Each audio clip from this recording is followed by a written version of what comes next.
'83 draft, it was chock full of quarterbacks. The #1 pick was John Elway, and after 4 other QBs were selected in the first round, finally, Dan Marino fell to the Miami Dolphins.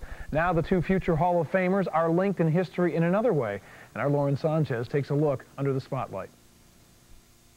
Hershey's presents this Fox Sports News Spotlight. I'm excited about the season, and you know, we had a lot of good young players last year. Got some real good young players coming in, and those guys have had a year of experience, you know, and under game conditions. So it's going to make us be a better ball club. Yeah, I'd say this would be John's best opportunity to win a football game since he's been in the Super Bowls. John's always had to carry the football team, at least the 3 Super Bowls I was with John in the past. And he has a better supporting cast now than he has had. So as 2 of the greatest quarterbacks of all time enter the twilight of their careers, which situation sounds more appealing to perhaps end an era on? Dan Marino and John Elway came into the NFL together in the '83 draft. They have the only 2 arms in NFL history to throw for over 50,000 yards. Yet present day has Marino on an inconsistent Dolphins team plagued with injuries, while Elway is holding off on retirement and looking to repeat as Super Bowl champions with the Broncos.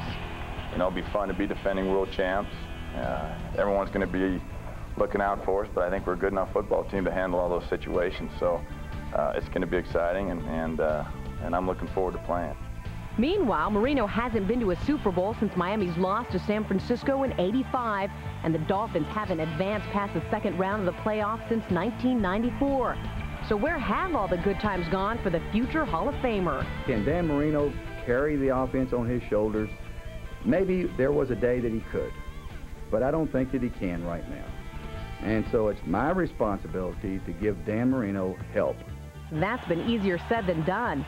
Johnson's squad is thin on the line. A consistent and solid running game is still a work in progress, and Glaciers have been known to move quicker than the 37-year-old quarterback. Meanwhile, in Denver, Elway is surrounded by veterans. He's got multiple offensive weapons, the best running back in the game in Terrell Davis, and he has the ability to scramble and make big plays on the run when necessary. Marino has none of this right now in Miami.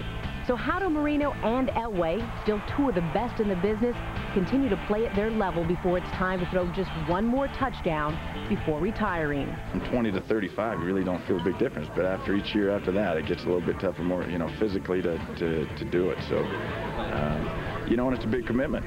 It's a big commitment to, especially the older you get, the harder you got to work and the more you got to do to get ready to play at the same level that you want to play at.